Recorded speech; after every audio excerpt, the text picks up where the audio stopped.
Hey, we're here. We're back. Our December 15th podcast here in the studio, and John is behind the video camera right now.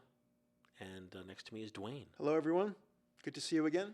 And I just thought we record this segment on video as well as audio because, I'm going to be talking about 127 film, and I thought I'd kind of show some things like the Falcon miniature 127 film camera. I bought this on eBay. I haven't shot with it yet. Maybe I'll shoot today with it. Or the Kodak Brownie Fiesta camera that takes 127 roll film, and something like the Brownie. This might be similar to the camera you had, Duane.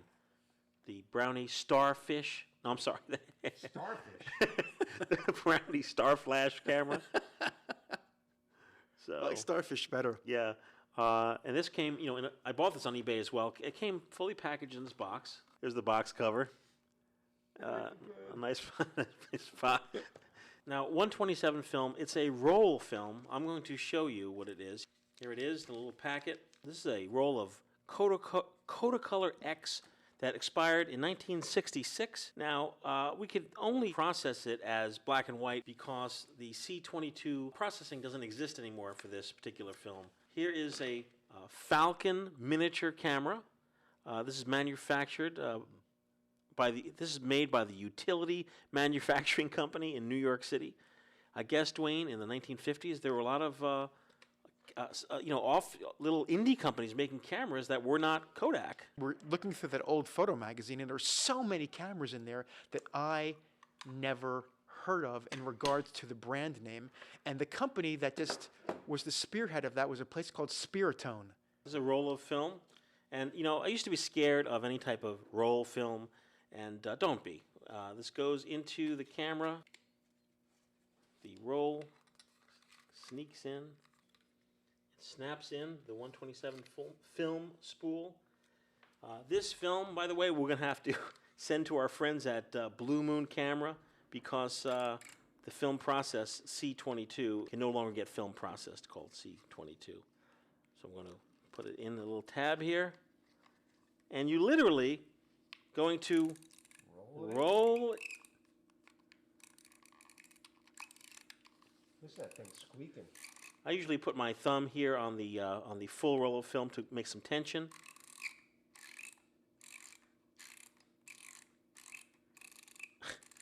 I don't think holding it under a really bright light is a good idea, though. Usually there's a recommendation on the side of the box. Load film in indirect or subdued light. Duane is absolutely correct. This is not the best thing to do. So we're doing this for the sake of illuminating the camera for the video, but you should bear in mind that loading film, roll film, a foot away from a 100 watt bulb is not a good idea. Yeah, we ain't all stupid. And on the back, you will see there are two windows. And this goes for a 127 camera or a 120 camera or even a 620 camera.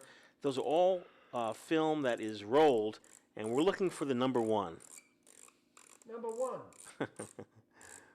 We're looking for. Oh, I missed number one. Stoops. Be careful. I do that quite often. I completely miss number one, and I went right to number two, and now there's nothing I can do about it. You've lost a frame. I've lost a frame. This is Kodacolor X. I'm assuming it's about 100 ASA, although I'm not sure. I'm going to take a photo of the cameraman, who's going to be heavily backlit. Here we go. And I'm going to go ahead to our number three. That is 3. And I'm going to use a flash. Now, there's no flash adapter for this camera. This camera's very old. I don't know what year it is. I haven't looked it up yet. But this camera has what's called a time, which leaves the shutter open. So I'm going to go to time. And I'm going to leave the shutter open and flash. So, put the flash on. You look crazy, by the way. Shutters open.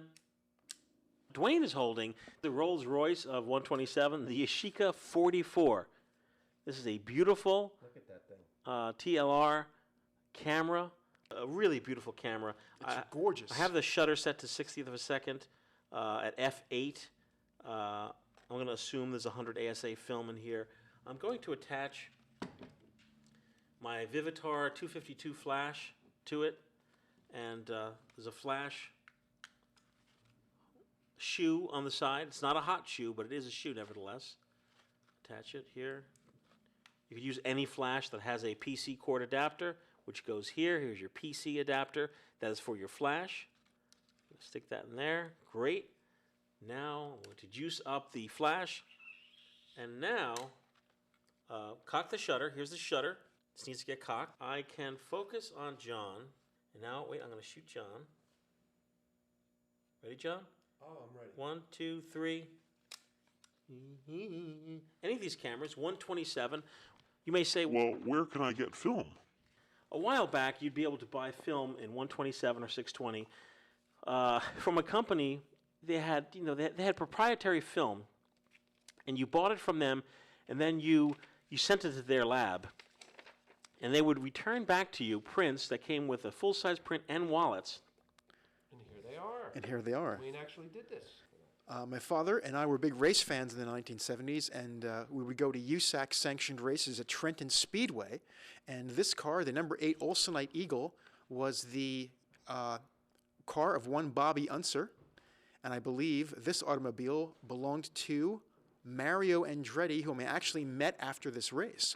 And Hey, how you doing, kid? and back then, I don't know if they do this these days, but after the race, you could go to what was called the infield section of the racetrack, and the drivers would just pull their cars around, and you could just walk up to the cars. You could touch them. You could look into the cockpit. You could touch the steering wheel. You could look at the gauges. You could kick the tires. Of course, you couldn't be abusive about it, but you could actually get a kind of a tactile feel as to what those cars were about. And it was so cool. As like a 12-year-old kid looking at these big-time race cars, and you could talk to the drivers. The drivers would hang out, and they'd talk to you about what it was like being a race car driver. It was great. It was great fun. And can I see a negative? You have a negative 127, Duane? If I could just hold that up real quick. Duane shot this when he was a child. Here is a 127 film negative from the, Duane, would you say 1960s? I would say that's from 1968. That was a cross-country trip that we took with my parents. And I just was into photographing motel signs and hotel signs as a record of the places that we went. And I think that's a Sheraton sign. You could tell it just isn't the kind of sign that you would see today. Right. But that was someplace, I believe, in Nebraska. Now, you can buy new film for your 127 film camera at the frugalphotographer.com, and they're selling new 127 color film, or you can go to our good friends at Freestyle, and you could purchase black and white film. This is a great investment, the Yashica 44. It's such a well-made camera. It's a beautiful camera, will yield a very crisp image, and if you're into more of the Lomo stuff, you can go for a Kodak Fiesta camera. These are very, very cheap on eBay.com. Look at this. Until our next video, I want to thank everyone for listening and thank all my pals here at FPP and for everyone watching. And have fun with film photography. It's not scary, it's fun. And I'm really happy that Duane brought in his old-timey pictures. Oh, Right there. here's Duane in the picture. I was about 10 years Guy old. in the middle, or Yeah. That's a young Duane Polcou. your dad always wear a cowboy hat? Nope.